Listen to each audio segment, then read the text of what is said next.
I'm about 15 years old, just got invited to my family's house, to like my cousin's house. I'm sitting in the car and I'm already dreading the fact that I have to go and like when I salim, I do this. Because my girl cousin, she's older than me, she always wants to like force a hug. They're not really on their deen and everything. So it's like, I'm already dreading the fact that when I go there, it's gonna be embarrassing, awkward, and I'm gonna be put to test, and it's like, it's gonna be weird. I just hate it. We get there, knock on the door, they open the door. Assalamu alaikum, oh. And she was about to go in for a hug too, and I'm like, and then she's like, Ali, we're cousins though. I'm like, your sister. I'm like, I know, I'm sorry, but khalas, like, Islamic reasons, you know? And then she's like, oh, and she just stomps off, and she's like, whatever. And it's so like a little bit cringy in the moment. Like, it's awkward, it's embarrassing. My face is all red, and I'm like uncomfortably smiling and everything. And I'm acting like I'm fine, but deep down, I'm like, they're never really gonna understand me, bro. Like, they just make me feel like a stranger. I'm like the only one who's trying to be on his deen, and it's like so annoying. But every single time I'd go to their house, this happened probably 50 times, she would not give up. And just like rejection after rejection from her perspective. Like every time she's going for a hug, oh, sorry, I can't. I'd reject her over and over again, and she just, like, her and the whole family would get ticked off.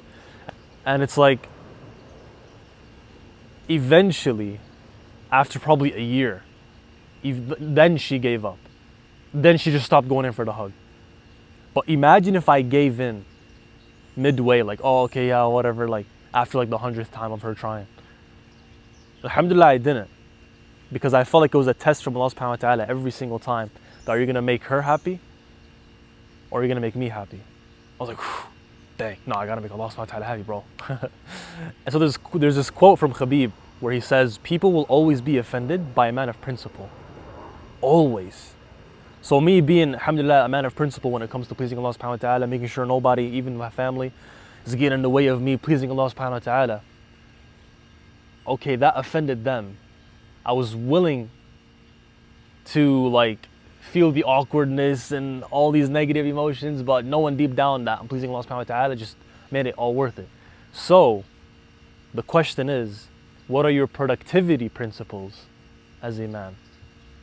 What productivity principles do you have that you're willing to say no to for a greater cause, for a greater purpose? And even tying it to pleasing Allah subhanahu wa ta'ala. It might offend some people, but you need to set those standards for yourself. Because if you don't, then I like to think of it like, if you don't set these standards for yourself, either people will set the standards for you of what you should be doing and should not be doing, or shaitan will just automatically take control. He'll set the standards of what you should be doing, should not be doing. Because your mind and your nafs and shaitan will like play as a team and will automatically go to your emotional thinking, what you feel like doing and don't feel like doing. So it's like setting these productivity principles. It's like, no, I'm a man of principle. I live by these principles, this, and this. It doesn't matter what tries to get in the way. I know that this is the right thing for me. Especially because it will be tied to pleasing Allah subhanahu wa ta'ala. So what productivity principles do you have that you're willing to sacrifice in the short term, but deep down knowing that it will all be worth it? That's the question. So for me, I'll give you an example. Because it's like, it's one thing to say it and one thing to actually show an example.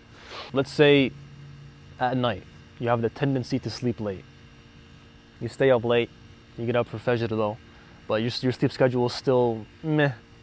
So one productivity principle you can set is, after Isha, I'm going straight to sleep, because nothing good happens after like 10 p.m. anyway. So it's like, there's genuinely no point of staying up. So you have to set that as a principle that you live by. That no matter what happens, like, oh, this is your principles, you follow these. And so there's going to be temptations that are going to tempt you to not live by that principle. It will offend some people. It might even offend yourself. Because deep down, like, you want to stay up, you want to watch a little bit of TV, scroll in bed, whatever it is. Or maybe your family's staying up, watching a movie late at night, and it's like you guys are eating popcorn together, you don't want to ruin the moment. Whatever temptations get in the way, it's like, will you stick by your principles in order to achieve what you put your mind to?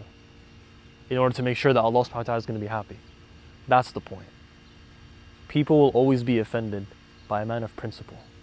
So what productivity principles can you live by starting today? It's pretty interesting to think about. Don't buy into your emotions and justify with logic. It's getting hot. It's about 100 degrees, bro. I was trying to wrap this up. Assalamu alaikum.